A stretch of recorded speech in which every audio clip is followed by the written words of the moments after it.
신명기 34장 마지막 한 장입니다.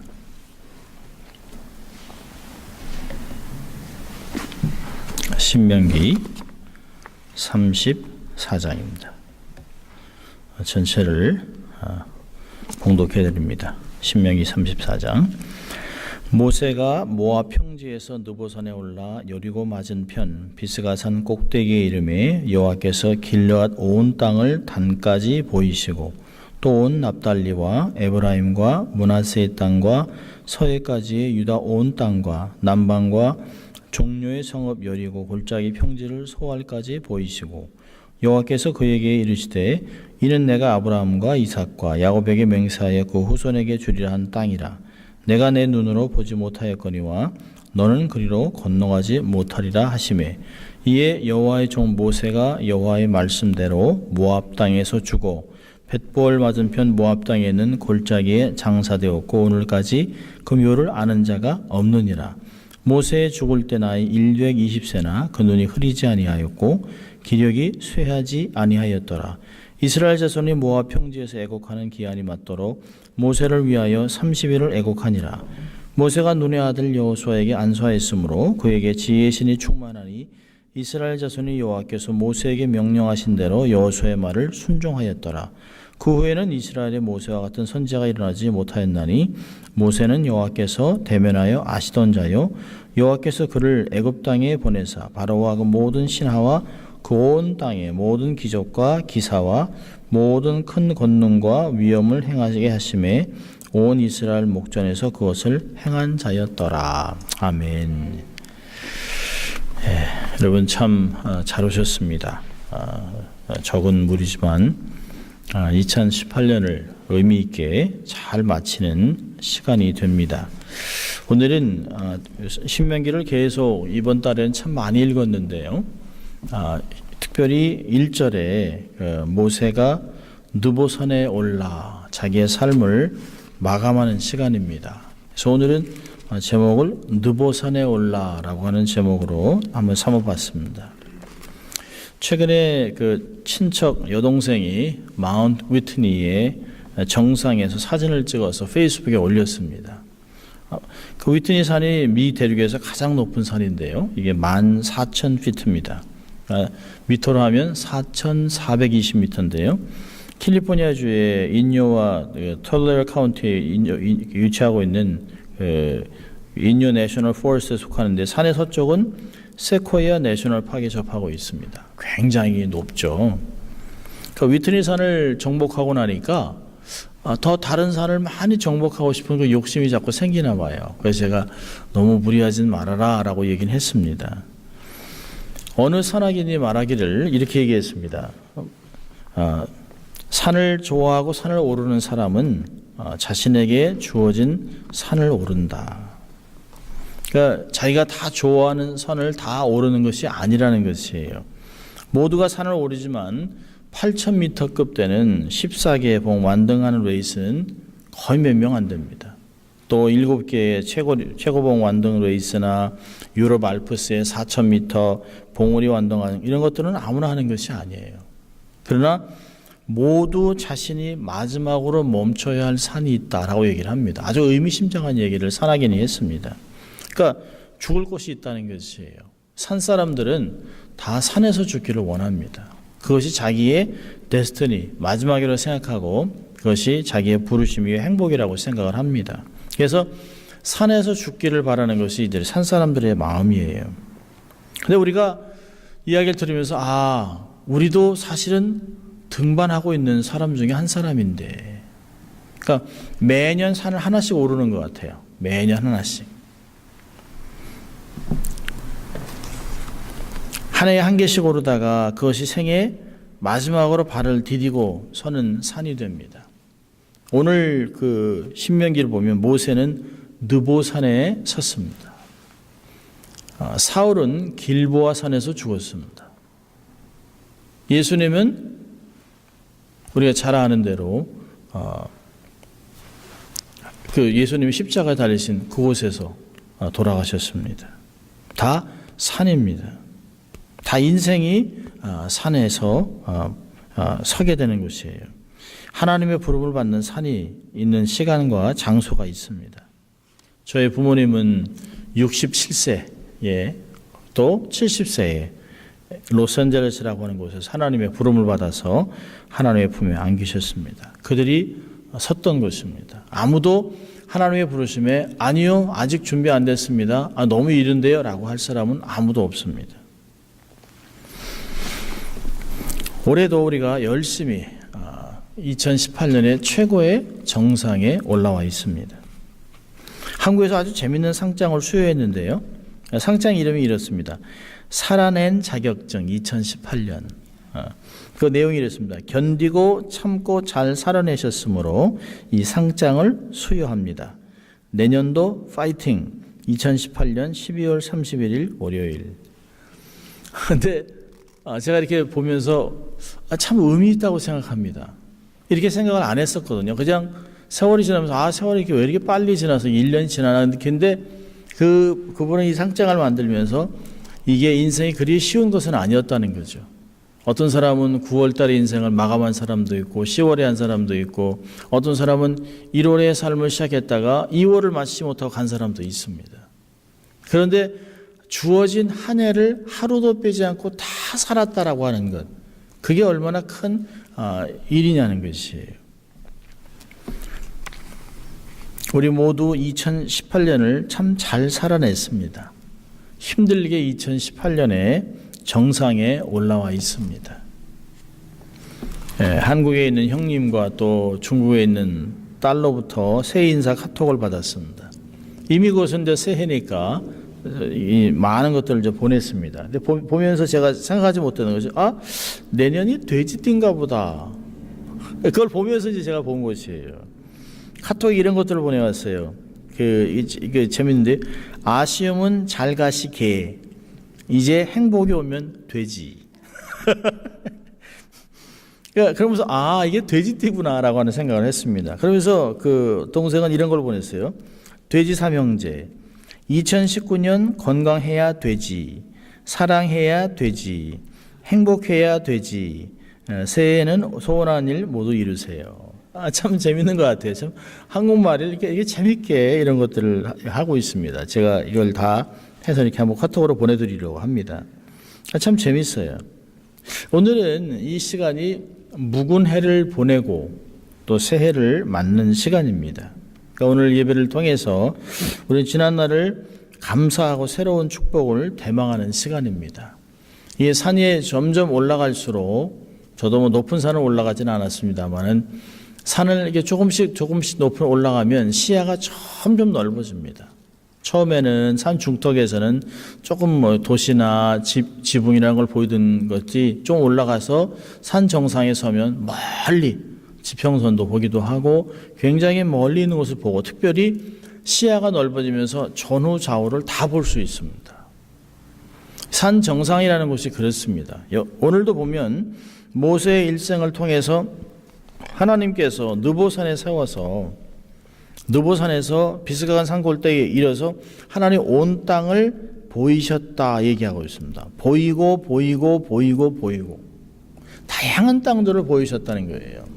우리 안 집사님이나 저희들 이렇게 몇 명이 우리는 느보산이 어디 있는 걸 알잖아요. 느보산에서 이렇게 보면 예루살렘은 안 보입니다. 그러나 거기서 쭉 내려가는 몇백 미터 내려가는 그곳에 사해가 있고 또 여리고가 있고 그리고 넘어서 계속 한참 올라가는 유대 광야도 있고 이런 것들이 있습니다. 이런 것도 하나님이 보여주셨어요. 그리고 여호수아 하나님께서 이렇게 얘기합니다. 4절에 보니까 아브라함과 이삭과 야곱에게 맹세하여 그 후손에게 주리라 한 땅이라. 이 땅이 너희 조상에게 내가 약속한 땅이라 얘기를 하고 있습니다. 너는 보긴 하지만 건너가진 못한다 라고 얘기하고 거기서 삶을 마감하게 됩니다. 근데 이때가 모세가 기운이 없느냐? 아닙니다. 7절에 보면 모세가 죽을 때 나이 120세나 그 눈이 흐리지 아니하고 기력이 쇠하지 아니하였더라. 눈도 밝고 힘도 있었습니다. 아마 훨씬 더 갈 수 있는, 아브라함도 176세까지 갔다면 모세의 힘 같으면 아마 200세까지 갈 수 있지 않을까 하는 생각도 해봅니다. 근데 하나님이 여기까지라고 했습니다. 모세는 지금 느보산에서 비스가 산정에 서서 두 개의 세계를 바라보고 있습니다. 이미 지나온 세계, 또 앞으로 전개될 세계를 보고 있습니다. 느보산에 서서 이제까지 쭉 광야를 지나오면서 자기들이 38년 동안 뱅뱅뱅뱅 돌고 또 그랬던 거기서 광야를 지나고 이제 약속의 땅에 들어가기 바로 일보 직전까지의 과거의 세계를 돌아볼 수 있습니다. 그리고 앞으로 전개되는 약속의 땅, 젖과 꿀이 흐르는 땅입니다. 앞으로 전개될 세계. 그러니까 지금까지 받은 은혜와 앞으로 받을 은혜, 주실 은혜를 생각하고 있습니다. 아마 잠시 자신의 120년의 삶이 주마등같이 스쳐갔을 것입니다. 저도 짧은 인생 살면서 이렇게 쭉 어려서부터 지금까지 이민하고 이렇게 보면 한 10분도 안 걸리는 것 같아요. 이렇게 중요한 게 턱턱턱턱 찝힙니다. 아마 모세도 하나님 앞에 하나님이 약속의 땅을 이렇게 쭉 보여주면서 지나온 세상과 지금 앞으로 갈 곳, 이제까지 받은 은혜와 앞으로 하나님 주실 은혜를 이렇게 생각하면서 아마 자기의 삶을 쭉 돌아봤을 것입니다. 그러면서 정말 자기의 태어남은 정말 비참한 히브리 노예로 태어났습니다. 그 당시에 아들은 다 죽이는 시간이죠. 나일강에 떨어뜨려서 악어에게 잡혀먹게 하는, 악어의 밥을 주는 그런 시대인데 자기의 부모님이 자기를 살렸는데 결국은 하나님이 하신 거지만 자기를 살렸지만 죽이지 않았지만 울음소리가 커지면서부터 키울 수가 없어서 몇 달이 지나고 나서 어머니와 누나 미리암이 만든 조그마한 갈대 상자에 나일강에 흘려보내서 떠내보내는 그런 비참한 삶을 살았습니다. 그게 자기의 인생의 시작이에요. 그런데 하나님이 그때 목욕하는 바로 왕의 동생 공주를 통해서 그가 입양돼서 바로의 아들로 성장합니다. 그 나라의 그 당대의 최고의 나라 애굽의 왕자로 성장하면서 거의 40년 동안 최고의 삶을 살아갑니다. 그러나 늘 히브리서는 그가 히브리인이었다라고 하는 걸 생각하고 자기의 민족을 구원할 것을 늘 생각하고 있었습니다. 하루는 지나가다가 히브리인들이 고난을 당하는 거 보고 애굽 사람을 때려 죽입니다. 그리고 모래 속에 묻어놔요. 근데 그것이 히브리 사람들이 보고서 자기를 도와줄 줄 알았는데 히브리 형제들이 싸우는 거 보고 말리는데 히브리 형제들이 내가 애굽 사람을 죽인 것 같이 우리들 죽이려느냐? 라고 하는 말에 사실은 이 모든 일이 다 사람들이 알게 됐다라고 생각에 미디안 광야로 도망을 갑니다. 그리고 미디안 광야에서 거기서 만난 여인 시보라와 결혼하고 그 아버지 이드로 장인의 양을 40년 동안 양을 치게 됩니다. 목자의 수업을 해요. 왕자로 최고의 것을 누렸던 사람이 정말 먼지밖에 없는 양을 칩니다. 광야라는 것이 무슨 우리가 생각하는 푸른 초장이 어디 있습니까? 풀이라고는 볼 수 없는 그런 것이에요. 그러니까 대개가 남자들이 멀리 풀이 없는 먼 곳에 데려가서 점점점 데리고 옵니다. 그래서 건기가 끝나고 우기쯤이 되면 풀들이 많이 생겨요. 그때는 가까운 곳에는 우물도 있고 이런 곳에 여자들이 양을 칩니다. 그러니까 시보라가 아마 그때 그렇게 양을 쳤던 것 같아요.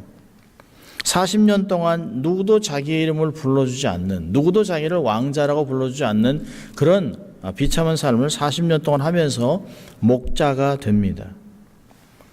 그리고 80세가 됐을 때 하나님의 불붙은 떨기나무에서 자신을 불러서 이스라엘 사람들을 출애굽시키라는 부름을 받고 사용받습니다. 최소한도 200만 명이 넘는 노예 백성을 광야로 끌고 나와서 그들을 자유인이 되게 하셨던 그 하나님의 능력을 자기의 삶에서 경험하지 않았습니까?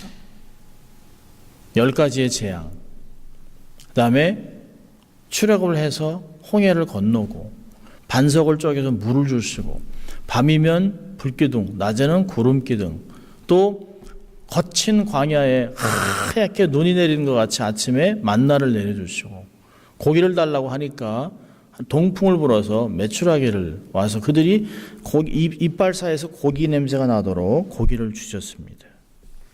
그런 하나님을 생각하면서 아마 만감이 교차했을 것이에요. 그런 것만 생각했을까요? 아마 신의 광야에서 금송아지 사건, 고라의 반역은 아마 쓰라린 기억이었을 것입니다. 오게티 같은. 참 하나님이 이렇게 이런 것들을 하셨는데 왜 그들은 그래서 거기서 그렇게 죽었나? 3천 명이 도륙당하고 음행한 걸로 2만 4천 명이 죽고 고라산의 반역으로 땅이 깨져서 그냥 그 자리에서 지옥으로 떨어져 죽는 그런 같은 민족, 이제까지 다 같이 살 수 있었는데 왜 우리가 반역을 해서 38년 동안 1세대가 다 죽었을까? 하나님은 이렇게 좋으신 분인데 하나님은 약속하신 땅을 이렇게 데려오시겠다고 여기까지 데려오셔서 약속의 땅을 주시기로 하신 하나님을 왜 이들은 거절했을까라는 생각하면서 쓰임받았던 자기의 삶이 얼마나 귀했는가를 생각했을 것이에요. 나는 비록 죽지만 하나님이 이런 것들을 다 행하셨다. 시편 90편 9절에 모세가 이렇게 얘기합니다. 우리의 모든 날이 주의 분노 중에 지나가며 우리의 평생이 일시간에 다하였나이다. 순식간에 지나간다는 것이에요. 모압 평지에서 느보산으로 올라가 비스가산 꼭대기에 이르렀을 때 드디어 희망의 땅이 보이기 시작한 거죠. 야, 정말 저것이 적과 꿀이는 약속의 땅 가나안이구나. 그러니까 바로의 궁에서 왕자의 대우를 받으면서도 자기 민족이 압박당하는 것을 보고 아마 편히 지내지는 못했을 것이에요. 히브리서의 11장에 있는 말씀을 보면 모세의 삶은 그랬을 것입니다. 그로부터 거의 100년이라는 세월이 지난 지금 마침내 그 사모하던 목적지에 도착했습니다. 광야에서 늙어버렸습니다. 40대만 해도 뭔가를 할 수 있을 것 같잖아요.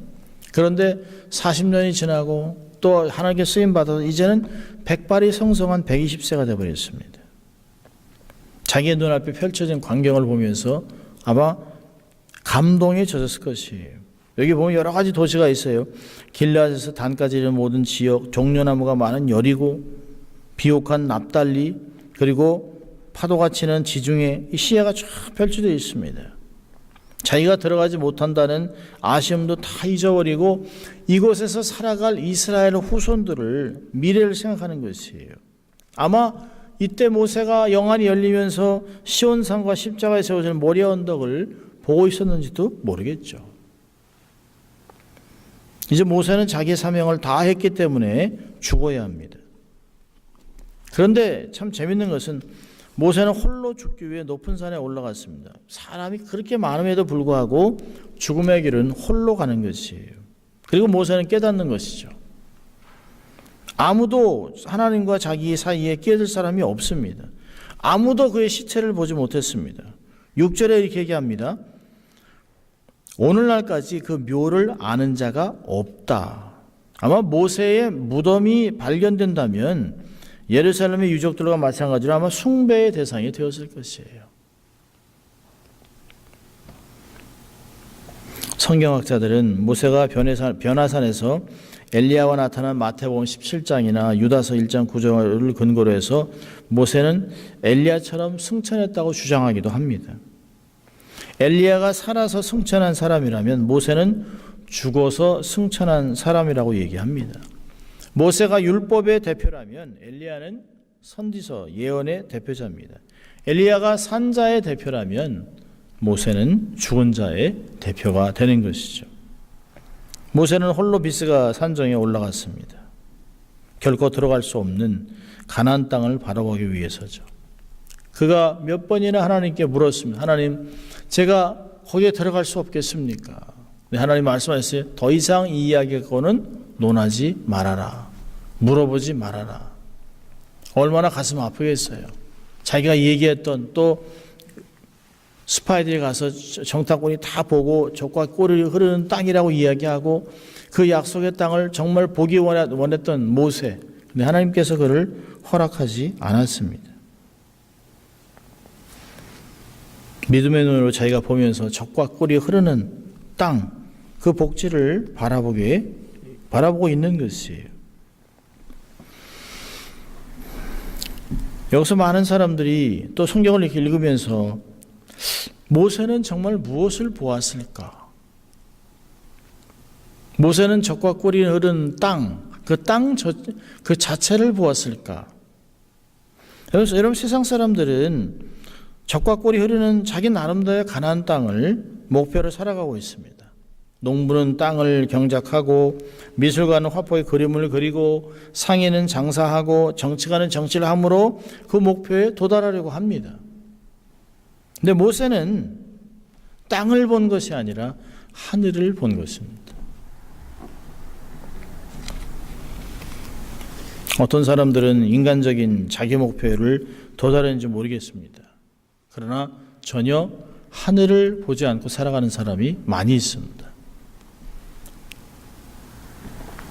삼성의 이병철 씨도 현대의 정종 씨도 모든 사람이 가는 곳으로 갔어요. 그렇게 많은 돈을 벌어서도 결국은 다윗이 얘기한 대로 열왕기상 2장에 본 것 같이 모든 사람이 가는 곳으로 갔습니다.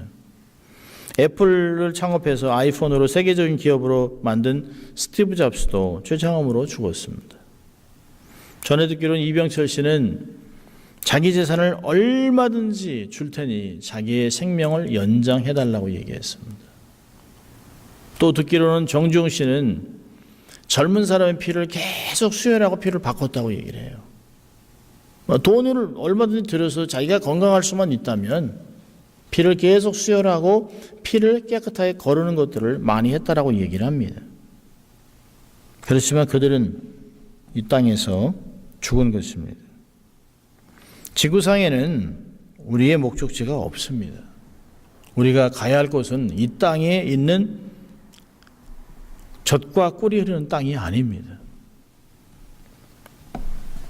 우리가 돌아갈 본향은 하늘나라뿐입니다. 어떤 이에게는 꺼지지 않은 불덩이도 떨어질 것이고 우리 믿는 사람들은 하늘나라에 들어가게 되는 것입니다. 오늘처럼 한 해가 가고 또 한 해가 오면 나이테가 그어집니다. 이것이 반복 속에 어느덧 사람은 하나님 앞에 서는 시간이 점점 가까워집니다. 그리고 자기의 삶이 어떻게 살아왔는가를 스스로 판단하게도 됩니다. 그리고 하나님 앞에 내가 무엇을 해야 할지를 스스로 계수하기 시작합니다. 내가 하나님이 나를 오라라고 부르시면 하나님 앞에 나의 가진 모든 것을 하나님께 드리고 청지기가 돼서 그분 앞에 계수해야 할 텐데 라고 하는 생각을 합니다. 그렇다면 사람은 하루하루 매일 매순간 후회 없는 삶으로 살아야 합니다. 여러분 모세는 정말 방해자가 많았습니다. 뻑하면 모세, 물 없어도 모세, 음식이 없어도 모세, 평생 그렇게 원수도 많았고 어려운 삶을 살았지만 모든 판단을 의로우신 재판장 하나님께 맡기고 믿음의 삶을 살아냈습니다. 여러분 10절을 보면 모세가 어떤 사람이냐면 모세는 여호와께서 대면하여 아시던 자라. 얼굴과 얼굴을 마주대고 이야기하는 그런 사람이었습니다. 33장 1절에서는 모세를 하나님의 사람이라고 얘기합니다. 오늘 본문 5절에 보니까 여호와의 종이라고 얘기하고 있습니다. 그의 영적 교제의 깊이는 이해하기 어려울 정도로 깊습니다. 이 모세가 얼마나 가나안 땅에 들어가고 싶었을까요? 근데 하나님의 생각은 달라요. 하나님의 뜻은 다릅니다. 이스라엘 지도자가 돼서 노예 백성을 해방시키고 이스라엘 백성을 가나안으로 또 인도하는 영적 지도자. 참 얼마나 무지한 노예 백성 때문에 40년 동안 소갈이를 했는지 몰라요. 아마 모세도 가슴을 딱 열으면 새카맣게 썩어 있든지 아니면 새카만 숯덩일지도 모릅니다. 숱한 아픔과 고통을 겪었어요. 많은 시간을 하나님의 회막 앞에서 엎드렸다라고 얘기를 합니다. 아마 피눈물을 흘리지 않았을까요? 저희 신명기 이렇게 보면서 왜 하나님께서 그 모세로 하여금 우리가 얘기를 많이 합니다. 성경에서 모세가 하나님의 영광을 드러내지 않고 반석을 이게 보이라고 하는 건데 막대기로 반석을 딱딱 치면서 내가 너희들에게 물을 주랴 라고 분노했기 때문에 하나님이 그를 약속의 땅에 들어가지 못하게 했다 라고 얘기도 합니다. 성경도 또 그렇게 얘기를 해요. 그러나 정말 그럴까를 생각합니다. 하나님이 정말 그거 하나 때문에 모세를 그렇게 들어가지 못하게 했을까? 저는 또 다른 의미가 있다고 저는 생각합니다. 신명기서를 몇 번 읽으면서 왜 그랬을까? 하나님은 모세를 너무너무 사랑합니다. 너무너무 사랑해요. 노예 민족 이스라엘에게 가나안 땅은 젖과 꿀이 흐르는 땅입니다. 맞습니다. 젖과 꿀이 흐르는 땅이지만 모세도 알고 하나님도 알고 다 아는 것은 젖과 꿀이 흐르는 약속의 땅에 들어가도 그들은 여전히 죄를 질 것이고 여전히 그들은 우상을 섬기고 그 안에서 죄로 번복된 삶을 살 것이에요. 불법, 아픔, 고통, 범죄, 늙음 모든 것이 될 수밖에 없기 때문에 하나님은 그곳에 들이지 않고 아픔과 모든 것이 없는 하나님의 나라로 그냥 데리고 가셨다라고 저는 생각합니다. 모세에게 가나안을 허락하지 않고 죄로 우상 숭배로 죄로 막 떠들 수밖에 없는 가나안 땅을 허락하지 않고 더 이상 죄가 개입하지 못하는 말로 형용할 수 없는 모세를 위한 예비한 도성으로 하나님이 모세를 데리고 가셨을 것이에요. 모세의 눈을 열어 약속의 땅이 넘어 가나안 땅, 진정한 가나안 땅인 천국을 하나님이 보게 하시고 하나님의 도성으로 모세를 하늘나라로 데려가셨을 것입니다. 그걸 생각하면 하나님의 깊은 마음을 생각할 수 있어요. 우리 생각에는 그거 한번 밟아보면 좋지. 그러나 그거 밟아본들 그 땅이 변하지 않습니다. 사람들의 마음이 변하지 않아. 아예 때가 묻지 않는, 아예 거기서 죄에 발들이지 않도록 하나님이 그를 네 사역은 다 끝났다. 이제 깨끗한 이 도성으로 오라라고 하나님이 부르신 것이 더 이상 아픔과 슬픔과 죄와 그것이 없는 이곳으로 들어오라. 하나님이 그를 데리고 가신 것입니다. 한 해를 새로 맞이하는 이 시간 우리는 정말 하나님 앞에 영원한 하늘나라에 우리의 인생의 목표를 두고 살아야 합니다. 땅 위에 사는 동안 하나님 우리에게 주신 사명을 위해 최선을 다할 때, 그리고 주님의 말씀대로 먼저 그의 나라와 그 의를 구하면 모든 것을 다 더해주겠다고 약속하신 그 하나님을 신뢰하고 삶을 살아가야 합니다. 전능하신 사랑의 하나님만 의지하고 믿음과 순종으로 영육간에 살아가는, 그래서 정말 영육간의 축복을 경험하는 새해 2019년이 되어야 할 것입니다. 이 시간 주보에 송구영신 주보에 한 해를 돌아보면서 부분을 작성할 부분이 있습니다. 우리가 늘 합니다만은 그 안에 두 가지가 있죠.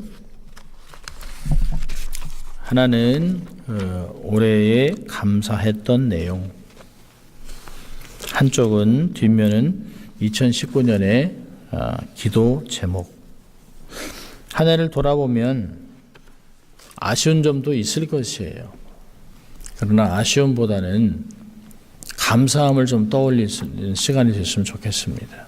한 해를 보면서 작은 것이 기억날 수 있도록 에베네셀의 하나님의 은혜를 감사해 보면서 천천히 기억을 더듬어서 성령님이 기억나게 하는 것을 좀 잠시 시간을 내서 적고, 그리고 그걸 가지고 하나님 앞에 좀 감사하는 그런 시간을 좀 가졌으면 좋겠습니다.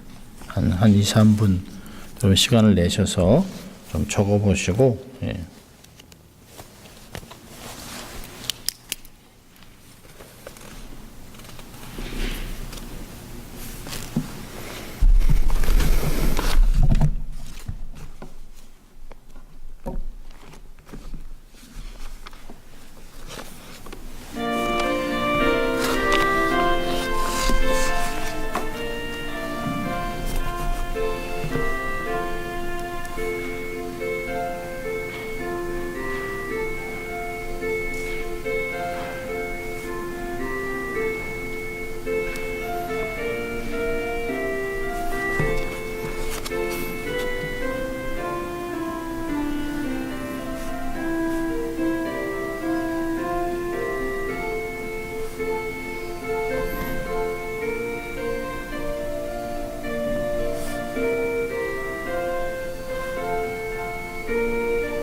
좀 적어보셨어요?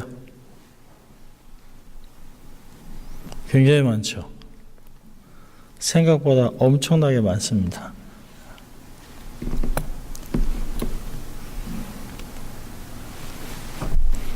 자, 뭐 가족 같은 분위기니까 한 가지씩만 한번 얘기해 볼까요? 한 가지씩만. 한 가지씩만.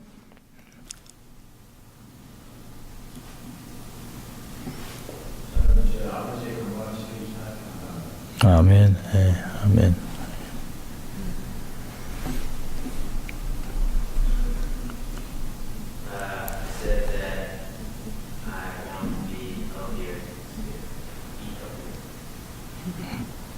아멘.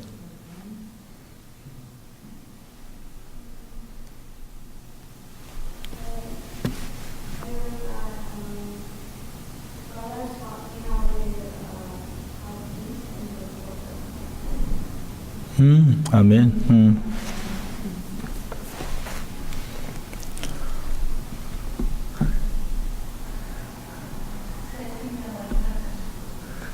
아멘. 네.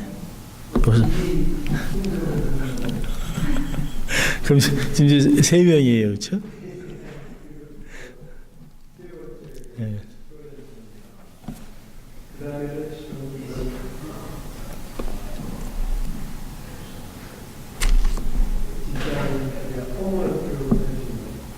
네, 시장 퍼머넌트 주신 감사하죠.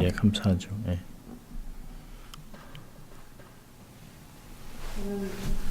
자녀들과 함께할 수 있는 시간을 네, 놔두고 있었어요. 예. 네.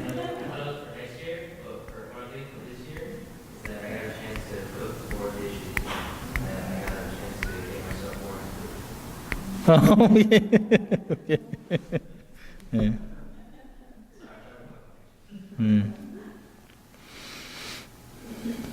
네, 저는 많습니다만은 형님 회복도 있고 또 하나는 이제 노회에서 저희 교회 장로 증언을 청원해 준 것을 허락받은 게 너무 감사한 일 중에 하나입니다. 예. 이걸 놓고 우리 좀 잠깐 기도했으면 좋겠습니다. 하나님 감사합니다. 이렇게 한 해를 마감할 수 있는, 감사함으로 마감할 수 있는 건 참 좋은 일 같아요. 어떤 일을 마감하면서, 한 해를 마감하면서 참 서럽고 힘들고 안타까움도 많지만 오히려 감사함으로 한 해를 마무리하는 것은 참 좋은 것 같습니다. 우리가 좀 잠시 시간을 내서 함께 같이 그 내용들을 가지고 하나님 이렇게 하신 것 감사합니다. 또 이렇게 도와주신 것 감사합니다. 이렇게 좀 잠시 기도하겠습니다. 하나님 아버지 감사합니다. 하나님 저희들에게 이렇게 좋은 많은 하나님 감사 제목들을 주시고 적지만 우리가 피부로 느낄 수 있도록 인도해 주신 주님 감사합니다. 하나님이 다 하셨습니다. 하나님 우리에게 하나님 정말 가족들의 건강도 주시고 또 화목하게 하시고 많은 대화를 나누게 하시고 함께 하신 것 감사합니다. 또 비전을 나누고 새로운 계획들을 가질 수 있도록 도와주시고 힘든 중에도 하나님 소망 가운데 일어나 걸을 수 있도록 은혜 주신 것도 감사하고 하나님 무사고로 또 건강 주신 것 감사합니다. 하나님 많은 것들을 하나님 얼마나 매 순간순간마다 하나님이 구체적으로 저희들의 삶을 도우시고 또 하나님 또 어느 가정에는 자녀를 허락하시고 또 손자 손녀를 얻게 하시고 또 하나님 직장을 주시고 하나님 또 우리의 삶에 하나님 많은 것들을 누리게 하시고 또 새로운 일을 이룰 수 있도록 하나님과 화평을 누릴 수 있도록 은혜 주신 것도 감사합니다. 하나님 이 모든 것들이 하나님의 은혜였던 것을 감사하고 또 우리 주위에 믿음의 식구들을 허락하시고 또 하나님 새로운 또 장소로 또 하나 허락하시고 동역자를 주신 아버지 하나님께도 감사합니다. 하나님께서 많은 것을 우리에게 허락하신 것 하나님 우리가 늘 기억하고 감사하고 순간순간마다 하나님 앞에 우리 이런 것들을 드리는 저희들 될 수 있도록 하나님 축복해 주시기를 소원합니다. 하나님 적은 것으로 인하여 하나님 감사할 때 큰 것으로 맡겨주시고 하나님 불의한 재물에 하나님 충성할 때 의로운 재물을 주시고 남의 것에 충성한 자들에게 하나님 우리 좋은 것으로 주시는 주님 앞에 우리가 충성되게 감사가 넘치는 그런 귀한 인생이 될 수 있도록 하나님 축복해 주시기를 소원합니다. 그래서 하나님 이런 모든 것들이 우리의 삶에서 늘 항상 하나님 기뻐하고 쉬지 말고 기도하고 범사에 감사함으로 그리스도 안에서 우리에게 향하신 하나님의 뜻을 온전히 이뤄가는 저희들 될 수 있도록 하나님 축복해 주시기를 소원합니다. 그래서 늘 감사하는 삶 속에 주위에 하나님 많은 사람들께 하나님 감사를 나눠주는 감사 바이러스들이 될 수 있도록 하나님 축복해 주시기를 소원합니다. 그래서 하나님을 영화롭게 하는 귀한 종들이 다 될 수 있도록 하나님 축복하여 주시옵소서. 하나님 아버지 감사합니다. 2018년 올해 하나님 힘들게도 오고 또 하나님 또 열심히 달려오기도 하고 계획한 많은 것들이 이루어지지 않았지만 그 가운데서도 하나님 우리의 생각이 아닌 하나님의 생각이 이루어졌던 것 우리가 믿고 감사를 드립니다. 하나님 우리에게 건강을 지켜주시고 하나님 또 가족을 화목하게 하시고 또 직장을 주시고 동역자들을 주시고 또 교회 장소를 이곳에 이전해서 하나님 편안하게 예배를 드릴 수 있도록 하시고 사역을 하게 하시고 믿음의 식구들을 허락하신 주님 감사합니다. 새로운 계획과 새로운 꿈을 허락하신 것도 감사하고 또 우리의 형제들의 건강을 회복하시고 결혼하게 하시고 또 조카가 결혼하게 하시고 자녀를 낳게 하시고 이런 모든 것들을 허락하신 아버지 하나님 감사합니다. 하나님 감사함으로 우리의 삶이 점점 감사가 넘치는 삶이 될 수 있도록 도와주시고 그래서 하나님 힘들고 어려운 사람들이 우리와 함께 있을 때 감사하고 찬양하고 기뻐하는 회복되는 귀한 종들이 다 될 수 있도록 하나님 축복해 주시기를 소원합니다. 그래서 하나님 우리가 적지만 아직은 아버지 좀 적은 모습이지만 이곳에서 오히려 기뻐하고 즐거워하고 하는 많은 사람들에게 에너지를 공급하는 귀한 교회 또 우리의 사역이 될 수 있도록 하나님 축복하여 주시옵소서. 새로운 2018년을 접고 2019년을 주시는 하나님 앞에 우리가 최선을 드릴 수 있도록 도와주시고 하나님 우리의 첫 시작이 하나님 앞에 아름답게 시작될 수 있도록 하나님 축복하여 주시옵소서. 감사합니다. 예수님 이름으로 축복하며 기도합니다. 아멘. 거의